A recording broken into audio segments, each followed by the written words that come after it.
बिस्मिल्लाहिर्रहमानिर्रहीम। मोहब्बत क्या?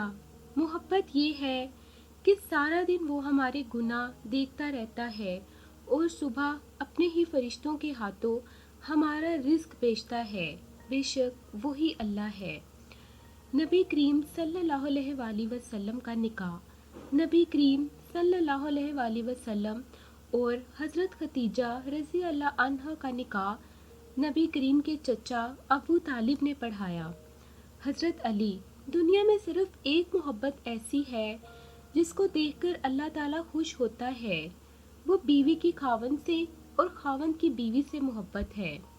कुरान कहता है, अपने दुश्मनों की चालों से परेशान न हुआ कर, बेशक तुम्हारा रब सबसे बेहतरीन चाल चलने वाला है। हराम ताल्लुक कभी हलाल नहीं बनते, ख्वाह आपके चाहने वाले आपको सहरी और फजर की नमाज के लिए ही क्यों ना उठाते हों। औरत का चुप कर जाना उसके जोरों की तार रोने से कहीं ज़्यादा पुरअसर है।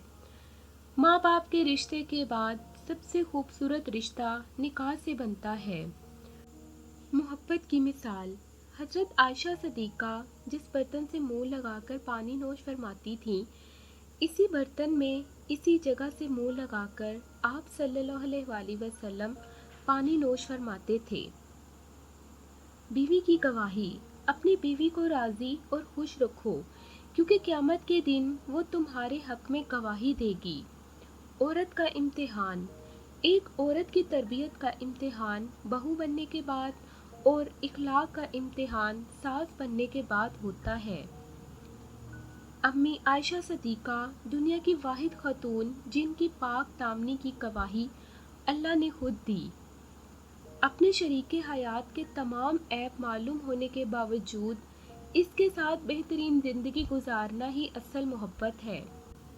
रसूल सल्लल्लाहु अलैहि वसल्लम ने इरशाद फरमाया, जो औरतें दुनिया में बारीक कपड़ा पहनने वाली हैं वो आखिरत में नंगी होंगी। औरत ना समझों के लिए नफ्स, हवस और जानने वालों के लिए रूह सांस है। हम सफ़र मान रखने वाला हो तो ज़िंदगी और भी खूबसूरत हो जाती है। हज़रत अली ने फरमाया, आप किसी को भी दो चीज़ों के लिए ज़बरदस्ती मजबूर नहीं कर सकते, एक मोहब्बत, दूसरा इबादत। दोनों दिल से होती हैं और दोनों का रिश्ता रूह से जुड़ा होता है। वो आज़माता भी है, वो नवाजता भी है। इसका हर अंदाज़ बहुत खूबसूरत है, क्योंकि वो रहमान भी है और रहीम भी। रसूल सल्लल्लाहु अलैहि वसल्लम ने फरमाया, मुसलमान बंदे से क़यामत के दिन सबसे पहले जिस चीज़ का हिसाब लिया जाएगा वो फ़र्ज़ नमाज होगी।